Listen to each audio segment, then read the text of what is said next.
Yo no sé si es que uno siempre se anda atando con los dichos de su boca, pero cuando Ángel y yo estábamos hablando del estudio, yo le dije, esto me va a coger como 3 o 4 semanas. Porque no nos equivocamos. Nos equivocamos porque cuando empecé a trabajar, yo dije, llego a la 7ª, olvídate, esto está cuadrado. Olvídese de eso, no se pudo. No se pudo y encima que no se pudo, entregué foto finish. Mire si no se pudo porque hubo que leer, hubo que revisar e incluso en el medio de esa revisión nos encontramos también que habían algunos detalles que nos parecieron importantes y que debemos tocar en la noche de hoy. Así es que ayúdame aquí, ayúdame con los efectos especiales. Así que vamos a tocar el efecto especial hoy primero, para los que se lo perdieron la semana pasada.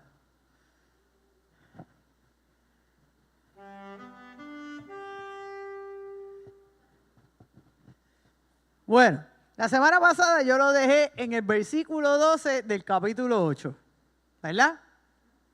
Yo lo dejé ahí. Así que vamos a arrancar por ahí mismito. Vamos a terminar el capítulo, si el lector me ayuda. El 13. Para terminar, para cerrar el capítulo. Dice Apocalipsis 8:13, en nombre del Padre, del Hijo y del Espíritu Santo. Y miré y oí a un ángel volar por en medio del cielo, diciendo a grande voz, ¡ay, ay, ay de los que moran en la tierra a causa de los otros toques de trompeta que están para sonar los 3 ángeles! Amén. Deja ver si le podemos dar aquí, o si no, si Paco me ayuda, gracias. ¡Ay, ay, ay! Fernando lo leyó en la versión Reina Valera, y aquí hay un poco de discrepancia, ¿verdad? Y ya mismito yo voy a hablar algo sobre eso, ¿verdad? Porque en las versiones más contemporáneas dice, y yo lo voy a leer ahora en la nueva versión internacional, y otras versiones también utilizan este término, y a través de los estudios que se han hecho, ¿verdad? Pues ya mismito yo le voy a decir por qué este término resulta ser más adecuado. Dice el versículo 13 en la nueva versión internacional, seguí observando y oí un águila que volaba en medio del cielo y gritaba fuertemente, ¡ay, ay, ay! De los habitantes de la tierra cuando suenen las 3 que los últimos 3 ángeles están a punto de tocar. Llegaron los ayes. Llegaron los ayes. Y este versículo hace una pequeña pausa entre esas primeras 4 trompetas y las próximas trompetas, ¿verdad? La 5ª y la 6ª, porque entre la 6ª y la 7ª también hay una pausa y eso lo vamos a trabajar la semana que viene. ¿Ok? Así que para que desde ya usted sepa que no vamos a terminar las trompetas hoy, las terminamos con la ayuda del Señor la próxima semana. Pero los ayes lo que nos está diciendo es que hay advertencia. Es una advertencia de parte del Señor. Hay. Cuando la Biblia utiliza el término, el concepto hay, es una advertencia. Es una advertencia de gran aflicción y de juicio. ¿Ok? No es el ay bendito de nosotros, es ay. Es que Dios va a inmiscuirse dentro de la historia. ¿Ok? Entonces, como les dije ya, les adelanté, hay discrepancia entre las versiones, específicamente entre Reina Valera y todas las demás. Eso no quiere decir ni que uno está bien ni que los otros estén mal, ¿ok? Aquí no tenemos absolutos, porque recuerde que aquí se está traduciendo un texto y lo que sucede es que en versiones más contemporáneas se ha tenido acceso a manuscritos descubiertos después de la versión Reina Valera. ¿Ok? Así es que no podemos pasar por desapercibido este asunto de que la traducción nos lleve a hablar de un águila. ¿Por qué? Porque el águila era uno de los símbolos imperiales de Roma. Si usted mira, los estandartes romanos tenían en el estandarte un águila. Y el águila se asocia con eso, con ese porte imperial. Si vemos, los Estados Unidos tienen en su, ¿verdad?, en su modelaje, su ave nacional es el águila calva. Nosotros también tenemos nuestra águila. ¿Usted sabe cuál es el águila boricua? Ah, Miriam sabe, el guaraguao. Oiga, y le voy a decir una cosa, son un espectáculo esos guaraguao. Sí, son un espectáculo. Allá arriba en Naranjito, nosotros teníamos la bendición de que de vez en cuando habían unos que daban la vuelta y su vuelo era majestuoso. Por eso es que el águila hace sentido que esté hablando de un águila, porque está representando al imperio, está representando esa majestuosidad, está representando ese poder. Pero hay otra cosa importante.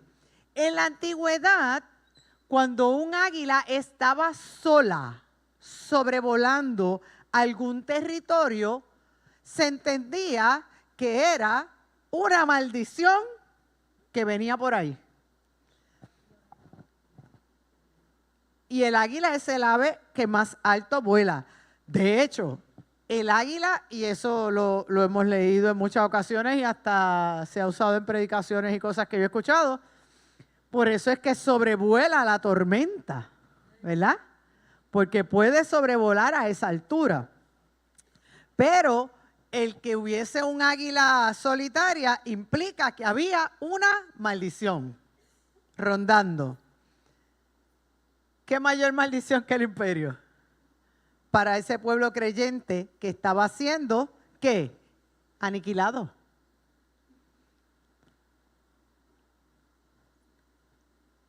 Entonces, vamos a leer. Espérate, que tengo que buscar yo mi leyenda ahora que se me quedó. Vamos a leer, vámonos al capítulo 9. Ubíquese en el capítulo 9. Y vamos a leer los primeros 2 versículos del capítulo 9. Y el quinto ángel tocó la trompeta y vi una estrella que cayó del cielo a la tierra y se le dio la llave del pozo del abismo.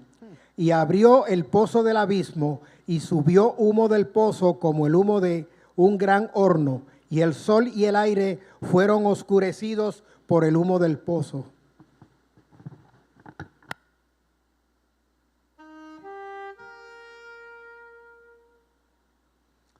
Mire qué ilustración nos está haciendo aquí. No puedo creer que no salió con el, o es que tengo que darle algo más. No salió. Tenía puesto algo ahí, déjame ver. Ok, es que yo me quedé atrás, fue. Porque yo lo estoy viendo acá, pero no allá. Y yo decía, ¿y por qué no se parece a la ilustración? Fíjense que aquí está hablando de una estrella que cayó del cielo a la tierra, pero a esa estrella se le da la llave del abismo.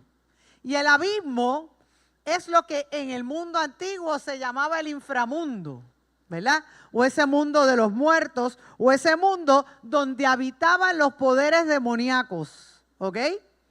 Esa estrella se identifica con Satanás o aquel ángel caído cuyo significado es destructor. Mire qué importante es conocer todo este asunto, todo este evento teológico, porque unas cosas van dependiendo de las otras. Fíjense cómo esto nos ha ido llevando en un encrechendo, en esas primeras 4 trompetas que la semana pasada me hicieron una pregunta muy interesante porque es una tercera parte. Y yo me quedé pensando en eso, de la tercera parte. Y vimos cómo una tercera parte de las distintas partes de la naturaleza se fue eliminando. Hoy vamos a ver, como parte de lo que vamos a trabajar, que es una tercera parte de la humanidad lo que se va. Porque no podemos pasar desapercibidos que hay una tercera parte que es eliminada de golpe y porrazo. Una tercera parte que está sellada. Y una tercera parte que tiene una oportunidad.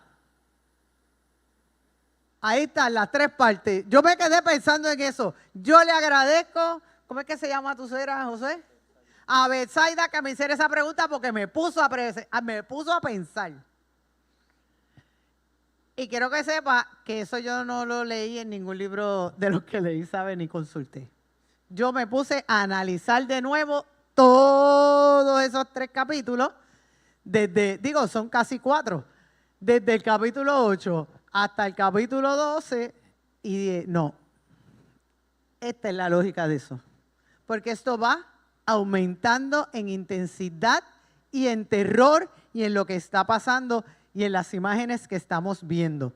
Así es que ya pasamos toda esa devastación de la naturaleza, pero el abismo abre la puerta para esa lucha entre los poderes demoníacos, que es lo que Pablo nos dice en una de sus cartas, que nuestra lucha no es ni contra sangre ni carne, sino es contra potestades de las tinieblas, ¿verdad? Por eso es que también el apóstol Pedro nos dice que fuimos ¿qué? Sacados de las tinieblas a la luz admirable, ¿ve? Por eso es que nosotros no podemos leer la Biblia con textos apartes, así sueltecitos, sino que tenemos que hacerlo a la luz de todo un texto bíblico y ahorita vamos a ver por qué. Rapidito, ustedes saben que no estoy cogiendo muchas preguntas, pero es por asuntos logísticos.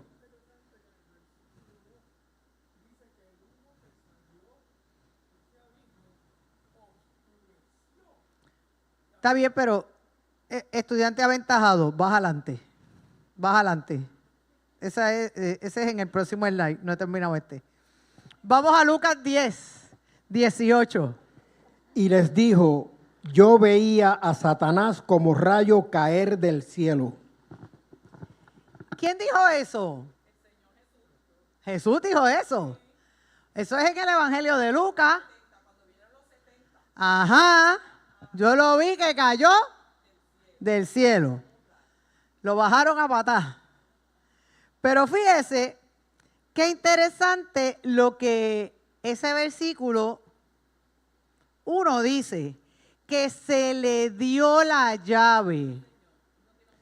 Se le dio la llave. Esta es una autoridad condicionada. Yo creo que todos los que estamos... Sí, yo creo que todos los que estamos aquí hemos pasado esta experiencia que yo voy a decir ahora. Cuando fuimos a la universidad y nos dieron un carro nuestros papás y nos pusieron unas llaves en las manos, era con unas condiciones, ¿sí o no?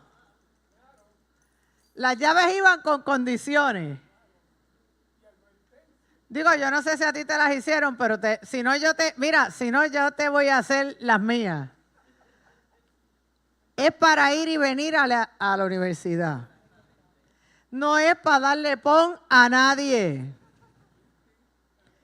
Y no es para ir donde no dijiste que ibas. Si dices que vas para un sitio, es a donde dijiste y no puedes irte para otro lado. Esa es la autoridad que le dieron al ángel caído. ¿Ok?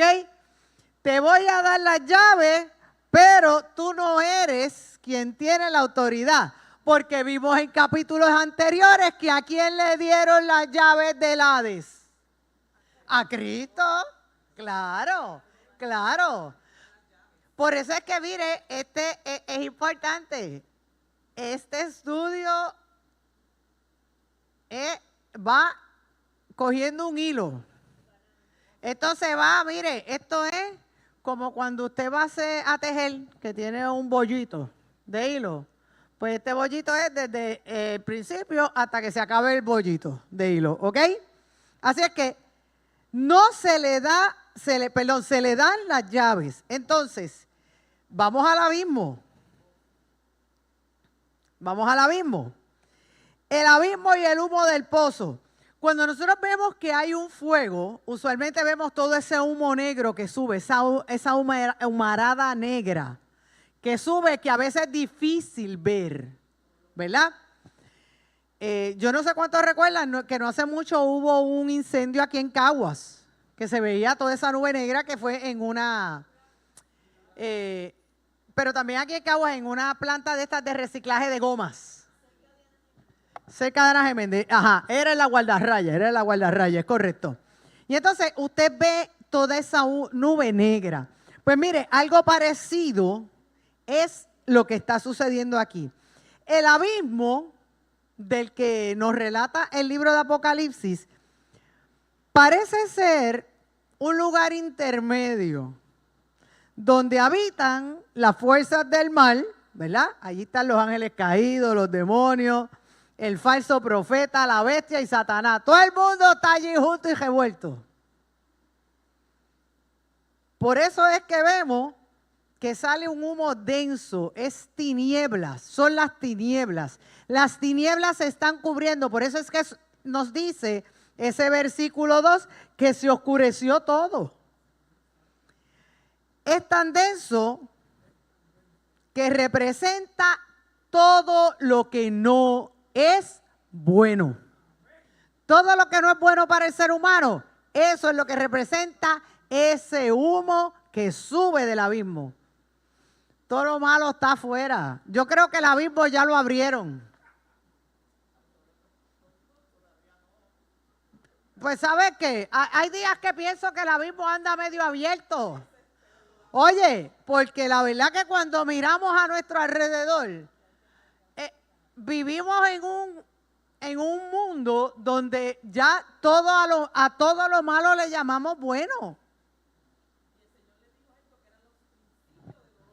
Claro que sí. Olvídese de eso. Bueno, pero, entonces,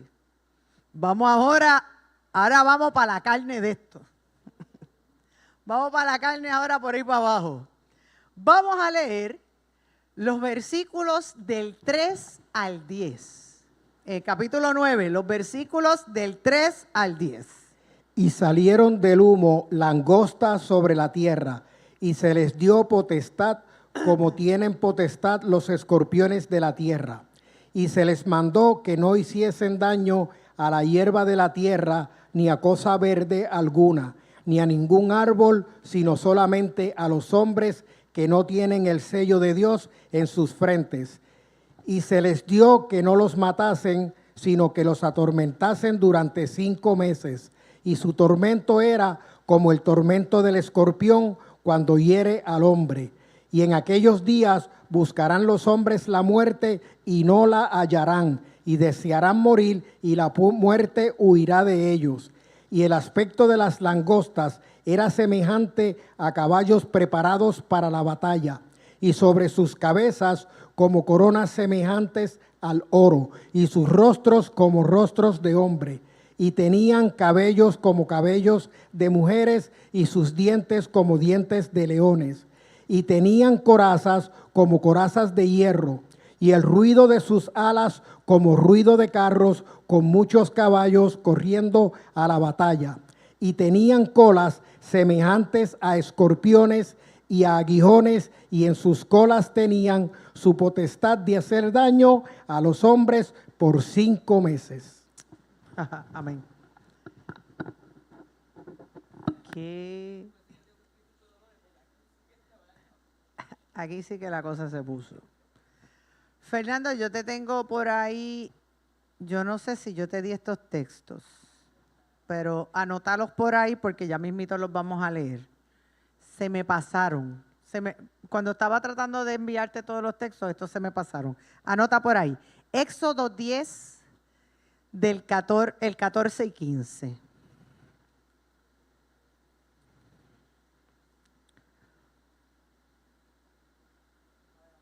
Joel 2, 23 al 27 y después el 31. Y Nahum 3, del 15 al 17. Me disculpo porque la inteligencia cerebral no fue tan rápido como iba la artificial. Y la artificial hoy me ayudó en algunas cosas. Vamos a empezar hablando de estas langostas. Las langostas no es un término desconocido para nosotros como creyentes. Si nosotros vamos a los profetas, sobre todo a los profetas, algunos de ellos, y vamos a Egipto, vamos a encontrarnos con la plaga de las langostas. Ahorita las vamos a ver. Pero hemos visto, ¿verdad? En el Antiguo Testamento, básicamente, estas plagas de las langostas. Y las langostas son unos insectos que se dan en lugares desérticos. ¿Ok? Las langostas se dan en los desiertos. Y leía, entre todas las cosas que leían, decía que, y aquí habla de que la langosta tiene unas características particulares, ¿verdad? En su cara y todo eso, y dice que es que son así. Son muy parecidos a los saltamontes, pero sus facciones físicas parece como si fuera un caballito pequeño. Como si fuera un pequeño caballito. Las facciones, ¿verdad? Lo que sería la cara del insecto. Pero dice que donde caen, nada más crece. Se llevan todo. ¿Usted recuerda cómo quedaron las cosas después de María? Todo como quemado. Así mismito queda cuando la plaga de las langostas llega y devora. Como bien citó Bruni, esto nos evoca las plagas de Egipto. Vamos a ver en Éxodo 10, capítulo 10, los versículos del 14 al 15. A ver si la inteligencia artificial ayuda a Fernando a ir más rápido. Éxodo 10, 14 y 15. Y subió la langosta sobre toda la tierra de Egipto y se asentó en todo el país de Egipto, en tan gran cantidad como lo hubo antes ni lo habrá después. Y cubrió la faz de todo el país y oscureció la tierra y consumió toda la hierba de la tierra y todo el fruto de los árboles que había dejado el granizo. No quedó cosa verde en árboles ni en hierba del campo en toda la tierra de Egipto. No quedó nada, se lo dije.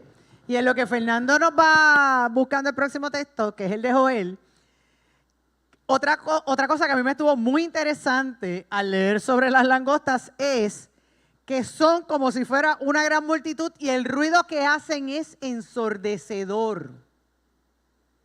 O sea, el ruido que esas alitas hacen es ensordecedor. Así que imagínese usted, porque son muchas, o sea, estos no son 2 o 3, estos son un montón. Esto no es como los gusanos de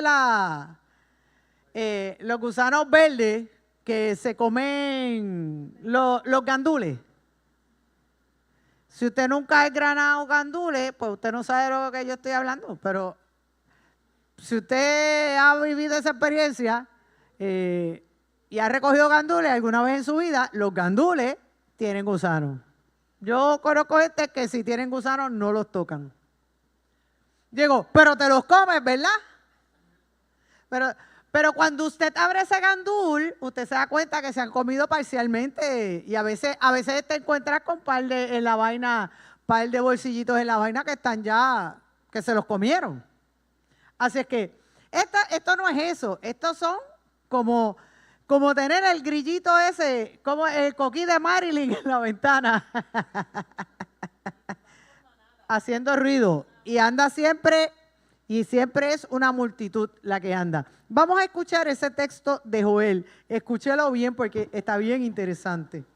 Vosotros también, hijos de Sión, alegraos y gozaos en Jehová vuestro Dios, porque os ha dado la primera lluvia a su tiempo, y hará descender sobre vosotros lluvia temprana y tardía como al principio. Las eras se llenarán de trigo, y los lagares rebosarán de vino y aceite. Y os restituiré los años como comió la oruga, el saltón, el revoltón y la langosta. mi gran ejército que envié contra vosotros. Comeréis. Para ahí un momento. ¿Escuchó eso, verdad? Lo que el Señor dijo. Las langostas, mi gran ejército que envié sobre ustedes. Continúa. Comeréis hasta saciaros y alabaréis el nombre de Jehová vuestro Dios, el cual hizo maravillas con vosotros, y nunca jamás será mi pueblo avergonzado. Y conoceréis que en medio de Israel estoy yo, y que yo soy Jehová vuestro Dios, y no hay otro, y mi pueblo nunca jamás será avergonzado. Versículo 31, Fernando. El sol se convertirá en tinieblas y la luna en sangre, antes que venga el día grande y espantoso de Jehová. Ah. ¡Ay! Lo que estamos viendo aquí con esta plaga, ese humo salió y todo se oscureció. Todo se oscureció. Entonces ahora nos dice que la plaga consumió y el Señor lo está restituyendo. Y vamos entonces a ver lo que nos dice el profeta Nahum.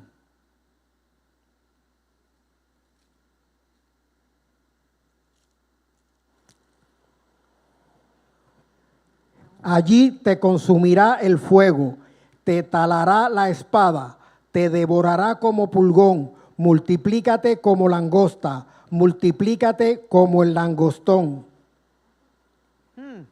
Multiplicaste tus mercaderes más que las estrellas del cielo, y la langosta hizo presa y voló. Tus príncipes serán como langostas, y tus grandes como nubes de langostas que se sientan envallados en día de frío. Salido el sol, se van, y no se conoce el lugar donde están. Ah, vio eso, ¿verdad?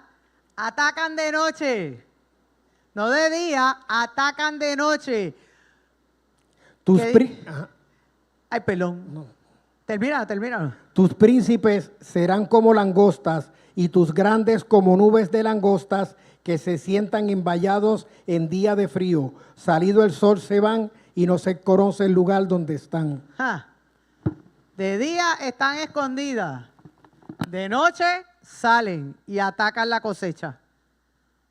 Porque de día se ve todo. Pero recuerde que estas langostas están operando en medio de las tinieblas.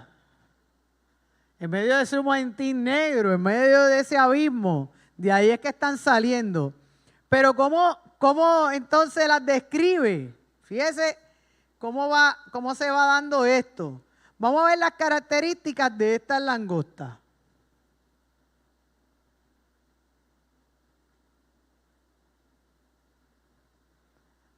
Estas langostas dice que tiene poder como los escorpiones. Voy a dar para atrás un momentito. Y aunque yo sé que no tengo los efectos especiales, si usted ve en esa lámina que está arriba, sale como de la langosta de la parte de atrás, como los escorpiones. Los escorpiones tienen una ponzoña atrás. Con eso es que lo pica. Las palancas son para agarrarlo, agarrar e inmovilizar, y la ponzoña es para entonces que entre el veneno. Y ese veneno lo que va a hacer es que va a inmovilizar. Si se queda un periodo prolongado o son muchas picadas, lo va a matar. Pero si no, lo va a paralizar temporariamente y claro, usted puede llegar a morir. Ay, perdón, aquí, vamos a ver para atrás que me fui muy lejos. Ok, así que por eso es que dice el texto que le da poder como el de los escorpiones, así que es venenoso. Fíjese que aquí es bien explícita la instrucción, no va a hacerle daño a las cosechas. Que para eso es que están diseñados, para hacerle daño a las cosechas. Pero, dice, y esto nos recuerda a la Pascua, dice, pero no le vas a hacer daño a los que tienen el sello de Dios. ¿Qué pasó en la Pascua? La instrucción era, pon la sangre del cordero sobre el dintel de la casa y cuando pase el ángel de la muerte, no te tocará. Pues esa es la instrucción que le están dando a estas langostas. Tú vas a picar a todo el mundo menos al que tenga el sello de Dios. El que tiene el sello del Cordero, ese no va. Y fíjese que no va a causar muerte, porque no le dice que va a causar muerte. Dice que lo que va a causar es tormento. Y es específico ese tormento, es un tormento de 5 meses. Usted sabe si cuando vino la pandemia, que apenas sabíamos muchas cosas, y entre las cosas que nos decía era que nos teníamos que aislar, ¿verdad? Que estuviera enfermo se tenía que aislar. Y usted tenía que estar encerrado en un cuarto solo por un tiempo determinado. Y al segundo día ya usted estaba loco por salir por aquella puerta para afuera. Imagínese ese tormento 5 meses. Y encima de eso usted, mire, con todo ese veneno encima, que ni se muere, pero siente toda esa incomodidad de eso dentro de su cuerpo. Y aun cuando usted dice, como la mujer de Job, maldice a Dios y muérete, no te vas a morir. No va a morir, porque eso no iba a suceder. Era un proceso lento de tortura. Y eso es una táctica militar, ¿sabe? Eso es una táctica militar. Los procesos de tortura lenta son un aspecto militar. Fíjese que dice que estas langostas tenían aspecto de caballos preparados para la guerra. Por eso es que le expliqué lo de la cara. Tenían en sus cabezas coronas de oro. ¿Por qué? Porque a los caballos se les ponía algo en la cabeza cuando iban a la guerra. Para señal de victoria, pero también para cubrirles la cabeza. Lo otro es que dice que tenía cabello de mujer. Así se mueve. Pero es porque era largo. Es porque era largo. Por eso es que dice cabello de mujer. Y dice que el ruido de las alas era como un estruendo de carros militares. Ahora nosotros podríamos pensar en tanques, en aviones, pero imagínense esos carros militares de hierro con esas gomas en aquellas calles polvorientas con los caballos. Eso tenía que hacer un ruido espantoso. Así es que toda esta descripción apunta hacia un ejército que no tenía límites, a un ejército sin piedad, un ejército sanguinario que venía a arrollar todo y a demostrar dos cosas: su fuerza y su majestuosidad. Ese era el modo de operar de Roma, demostrar su fuerza y su majestuosidad. Porque cuando entraban, ¿qué hacían? Un desfile militar. ¿Y a quién le daban los caballos blancos? A César y a los generales.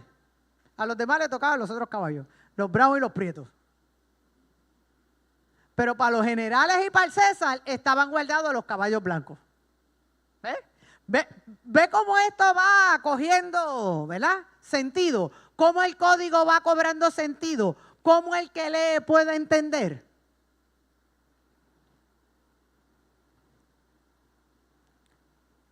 Hasta ahí. Hasta ahí, ¿vamos bien? Voy. Déjame mirar aquí una cosa. Deme un segundito, espérate, que es que yo estoy ubicándome aquí con algo. Ok, está bien, ya estoy bien. Ok. En cuanto a las langostas, que yo leí, ajá, el tiempo de vida de ella es de 5 meses. Y por eso el tormento era 5 meses. Es correcto. determinado, sí. Luis. Ajá. Claro. Ujú. Claro.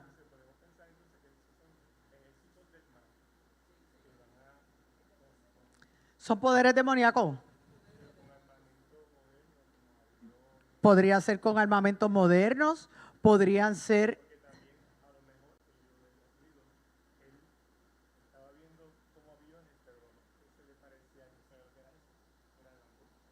Bueno, lo que pasa es que recuerda que el... No. Recuerda que el texto tiene un contexto. Yo no creo que él estaba viendo aviones.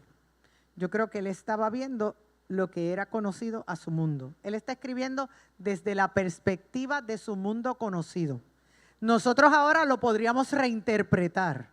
Yo no sé si van a ser langostas, o cómo va a ser eso, ¿verdad? Porque ya eso es entrar en un campo especulativo.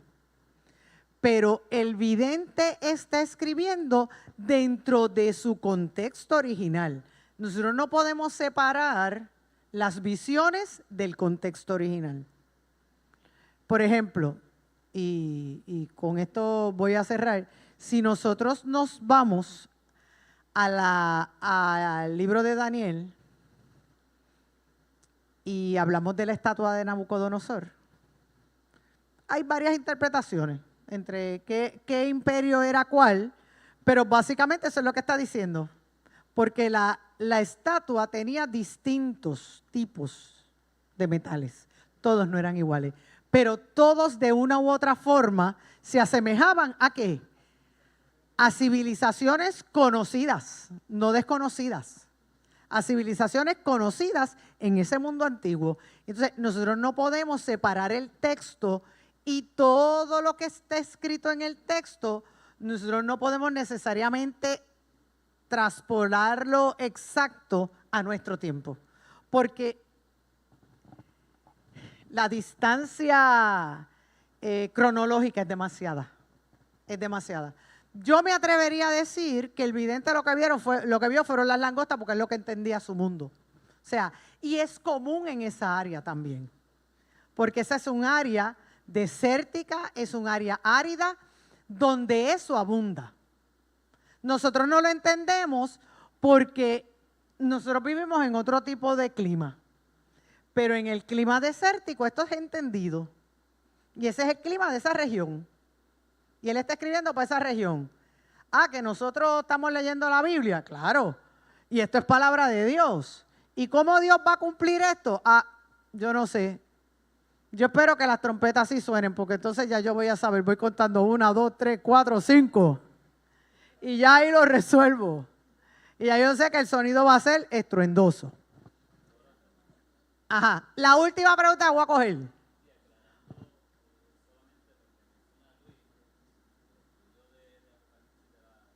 Ajá.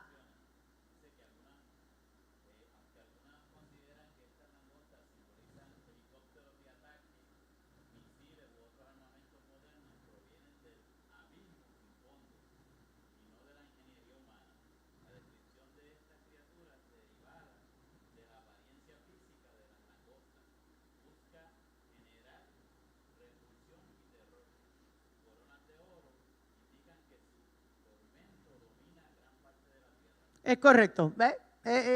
Es irnos al contexto real del que escribe, del contexto del texto bíblico. Nunca debemos sacar el texto del contexto para entonces nosotros hacer un pretexto. Bueno, vamos entonces a hablar del ángel del abismo. El ángel del abismo, conocido en hebreo como Abadón y en griego conocido como Apolión, es el nombre relacionado a la palabra destrucción o el destructor. Cuando en el lenguaje hebreo se habla de Abadón, se habla del destructor. Y el destructor no es otro que el enemigo de las almas. Él se convierte en el rey del abismo y en el rey de ese ejército de langosta que viene a arrasar con todo, ¿ok? vemos que lo que hay es destrucción, no hay muerte todavía. Hay destrucción, todavía no hay muerte.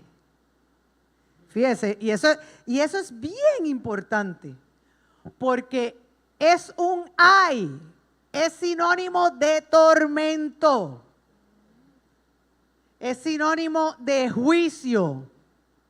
Y por eso es que es importante entender que Abadón lo que trae es destrucción, pero no muerte. Apunte eso, todavía no.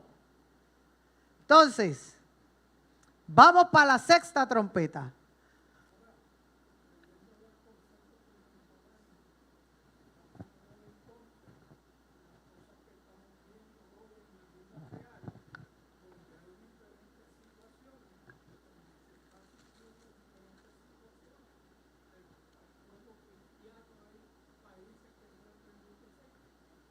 Claro, y es importante que nosotros no podemos retrotraer todo exacto, literal, como está en la Biblia, porque uno de los conceptos más, en este momento, que más está trayéndole a la gente es todo este conflicto que hay en el Medio Oriente, todos estos asuntos que estamos viviendo, y todo el mundo lo que hace es tratando de ver cuáles son las verdaderas coordenadas de Gog y Magog. Tenga cuidado, porque nos podemos resbalar en la cascarita. No busque las coordenadas exactas de Gog y Magog. Preocúpese y ocúpese de estar preparado, que si llegan Gog y Magog a pelear allá y se forma el Armagedón, usted sepa para dónde va. Amén. Léeme el versículo 12. El primer ay pasó, he aquí vienen aún otros 2 ayes después de estas cosas. Eso es una advertencia. Eso es una advertencia que si usted cree que esto se puso difícil, todavía no. Esto es, mira, un ensayito. Esto es un ensayito. El primer ay pasó y aquí vienen aún 2 más. Vamos a leer entonces el versículo 13. Y el sexto ángel tocó la trompeta y oí una voz que salía de los 4 cuernos del altar de oro que está delante de Dios.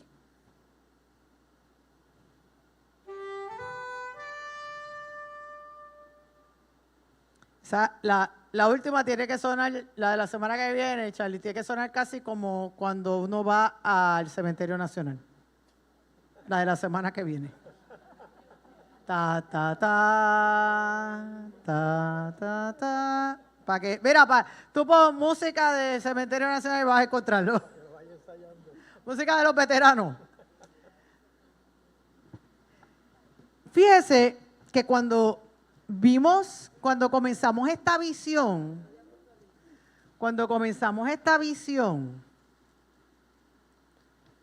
que la comenzamos en el estudio que nos dio el pastor Josué,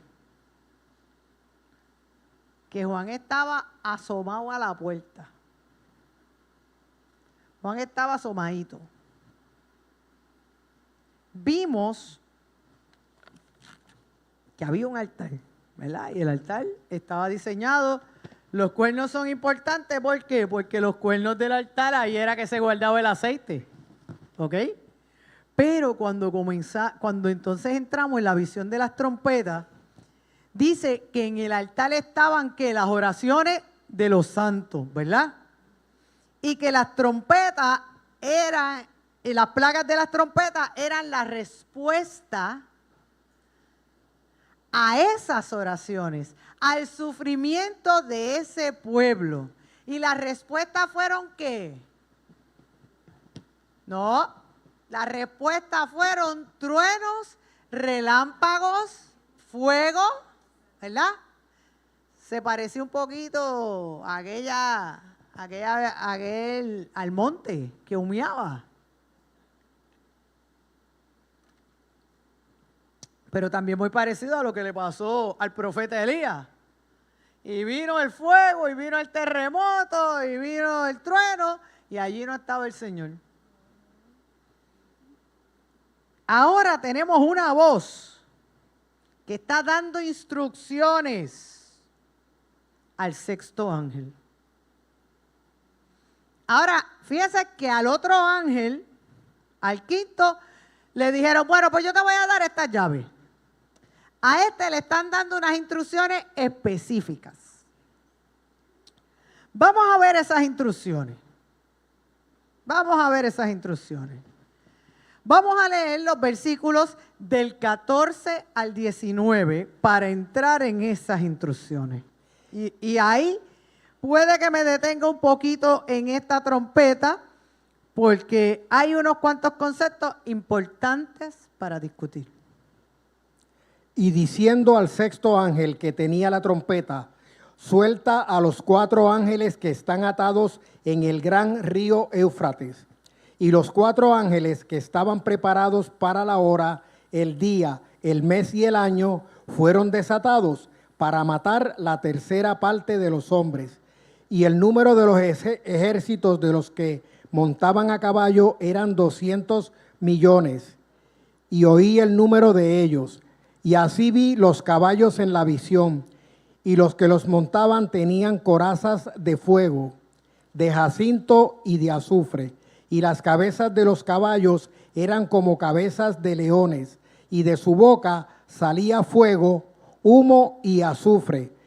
Por estas 3 plagas fue muerta la tercera parte de los hombres, por el fuego, por el humo y por el azufre que salía de la boca de los caballos. Porque el poder de los caballos está en su boca y en sus colas, pues sus colas son semejantes a serpientes y tienen cabezas y con ellas hacen daño. Ahí está. Oye, me encanta esa versión que estás leyendo. Me encanta.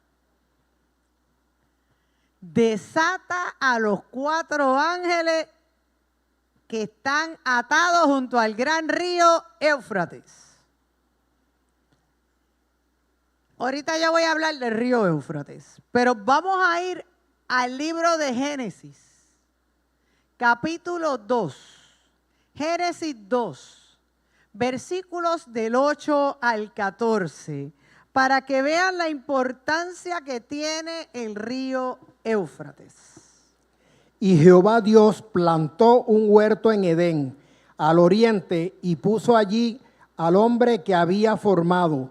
Y Jehová Dios hizo nacer de la tierra todo árbol delicioso a la vista y bueno para comer, y el árbol de la vida en medio del huerto, y el árbol del conocimiento del bien y del mal.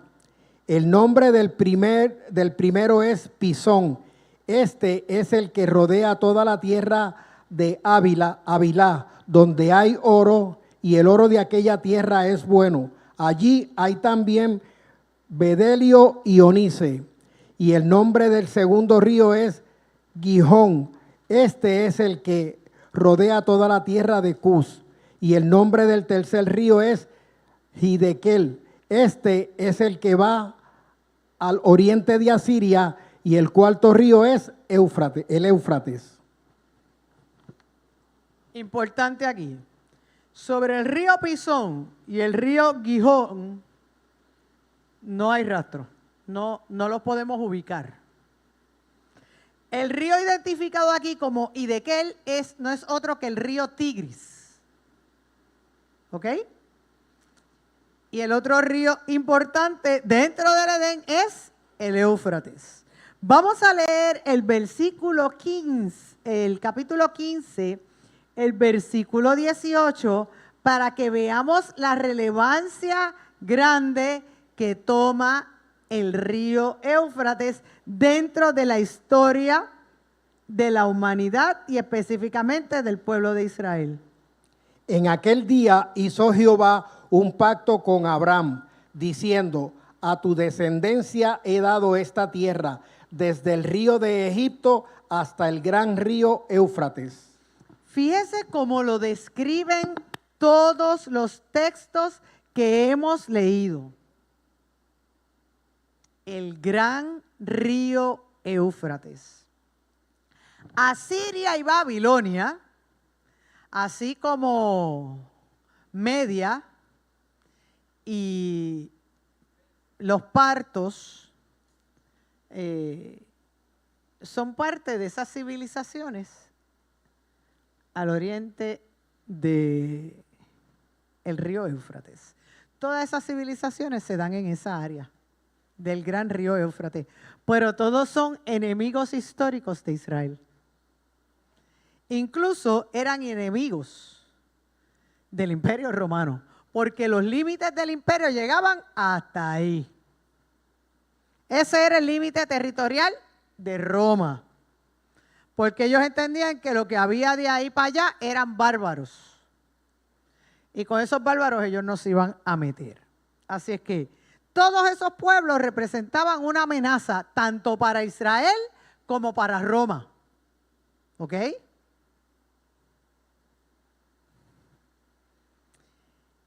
Entonces vamos a hablar un poquito de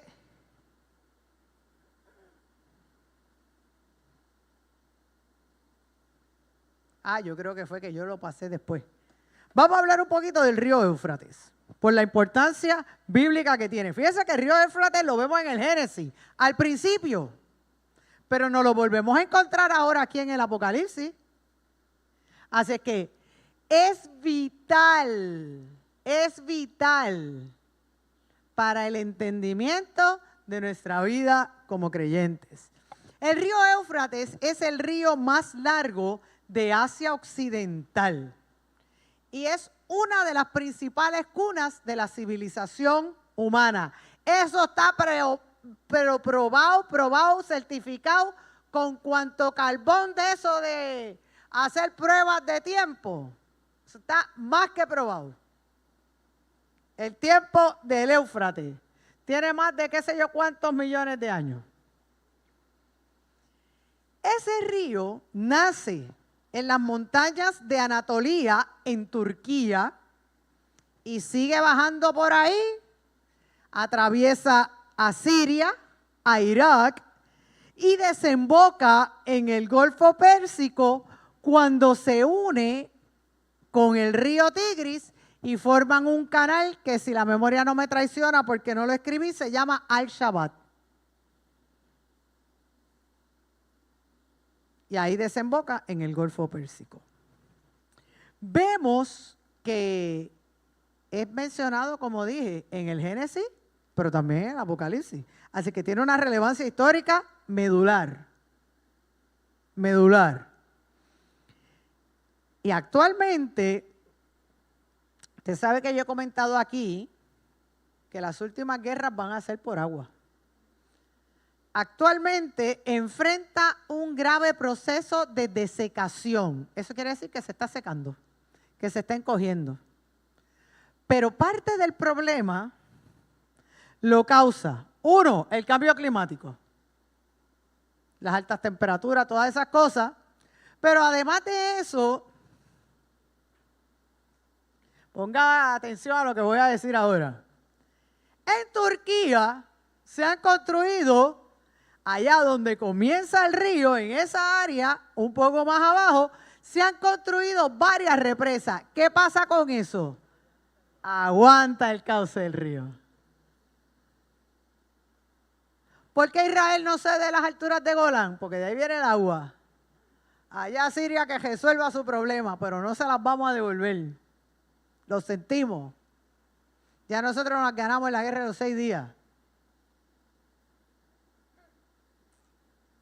Y Turquía le dijo, ¿sabes qué? Pues yo me voy a quedar con mis represas hechas. Allá ustedes resuelvan como puedan. Cada cual con lo suyo. ¿Ves? Así que cada cual va resolviendo a su forma. Entonces, vamos a ver cómo se veía antes y después. Cortesía de CNN.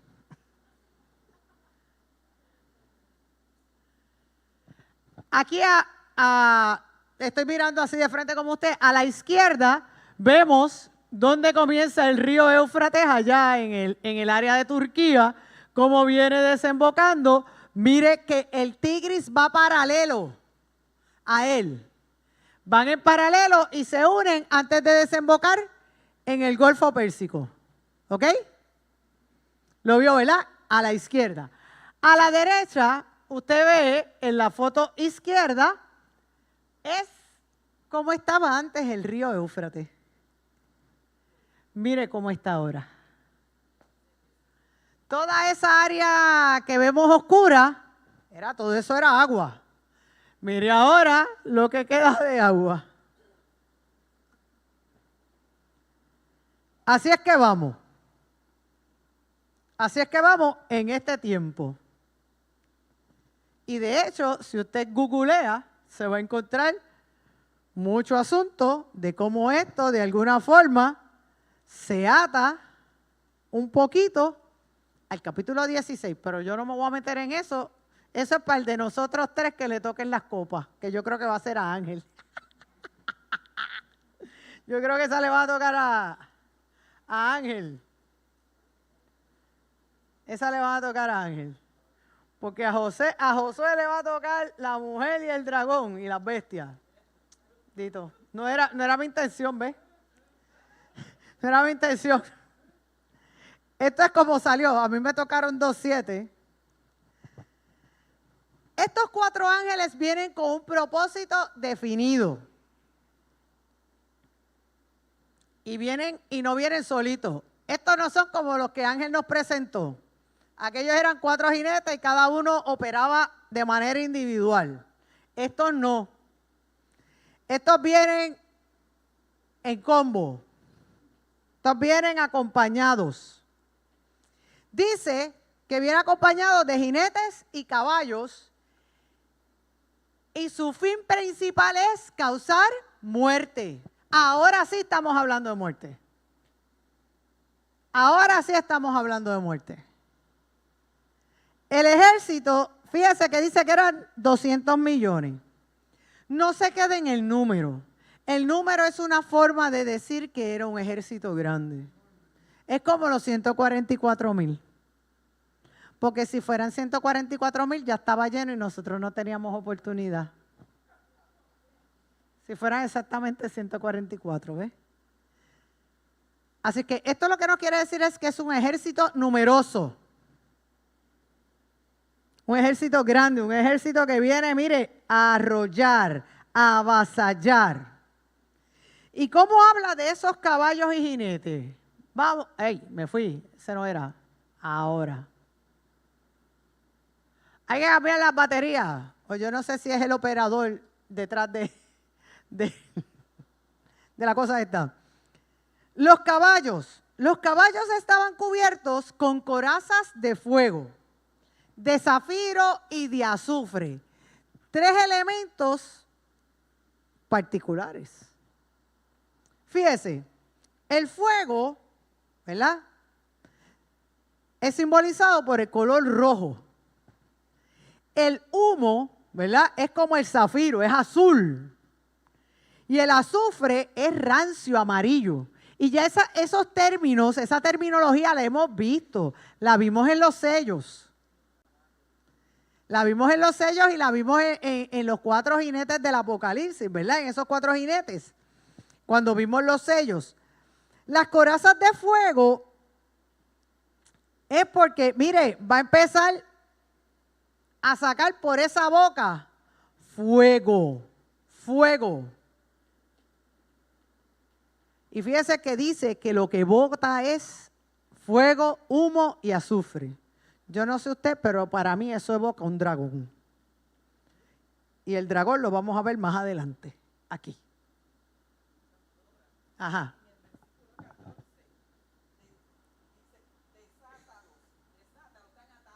Sí.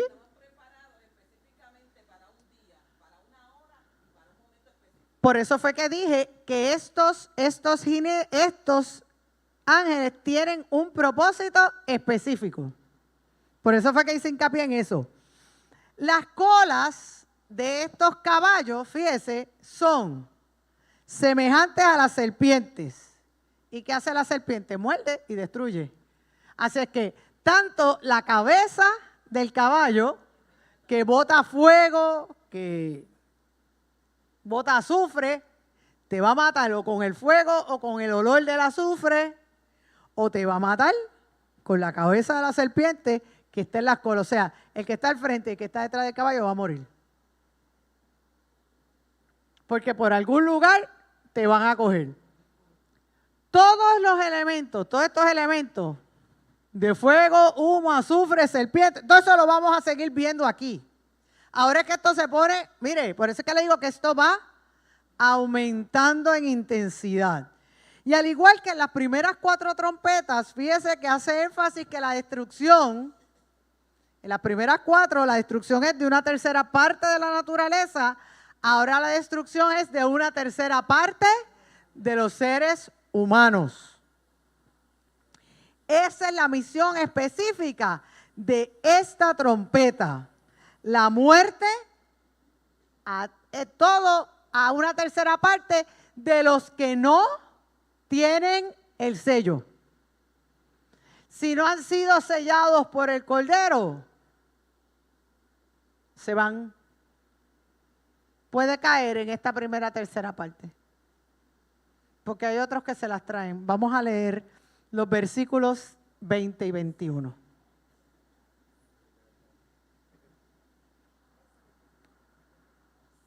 Y los otros hombres que no fueron muertos con estas plagas, ni aun así se arrepintieron de las obras de sus manos, ni dejaron de adorar a los demonios y a las imágenes de oro, de plata, de bronce, de piedra y de madera, las cuales no pueden ver, ni oír, ni andar, y no se arrepintieron de sus homicidios, ni de sus hechicerías, ni de su fornicación, ni de sus hurtos. Mire, yo no sé usted, cuando yo leí ese texto, yo rápido me fui de viaje para el Antiguo Testamento. Rápido. Desde los días de Noé, no había arrepentimiento. Y después vino la mujer de Lot, allá en Sodoma y Gomorra, ¿verdad? No hubo arrepentimiento. Y así sucesivamente, y lo vimos en el tiempo de los jueces. Un ratito estábamos bien y después todo el mundo otra vez a hacer lo malo delante de los ojos de Dios. Así es que los que están sobreviviendo a esto están desafiando lo que está pasando. Han decidido vivir de espaldas a Dios. Aquí no hay arrepentimiento. Optan por, miren, seguir adorando ídolos, seguir detrás de los demonios, seguir sirviendo al que no le puede hacer nada, al que no puede resolver nada. Es enfático en que dice,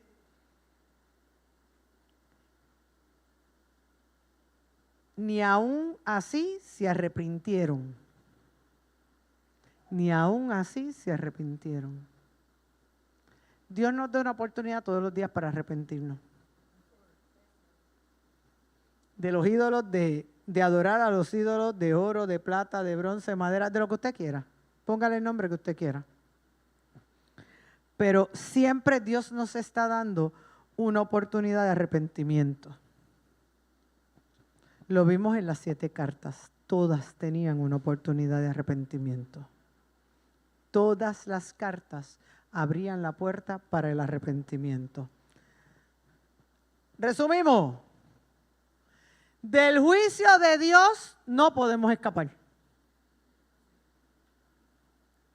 Del juicio de Dios no podemos escapar. Eso nos enseñan estas 2 trompetas. Satanás y sus legiones demoníacas existen. No son de embuste, no son un cuento, son de verdad. Son de verdad. Aunque Dios tiene la potestad para borrarnos, mire, del mapa. Dios tiene la potestad para borrarnos. Su amor, su misericordia y su gracia nos alcanzan. Siempre nos está dando esa oportunidad de vida. Podemos arrepentirnos o podemos seguir dando bandazos por ahí y ser exterminados en el juicio divino. Nosotros escogemos en qué lado queremos estar. Si queremos estar en el lado de los redimidos, de los sellados por el Cordero, o si queremos quedarnos adorando a los ídolos de barro. Que el Señor les bendiga. No podemos estar en dos aguas. Hay que ser de una sola pieza. Bueno, hasta aquí nos trajo el barco. Yo espero la semana que viene poder cubrir el otro material, porque hay un interludio ahí. Hay otro ángel que se entremete ahí y no es el séptimo, con otra misión particular. Así es que esperamos la próxima semana terminar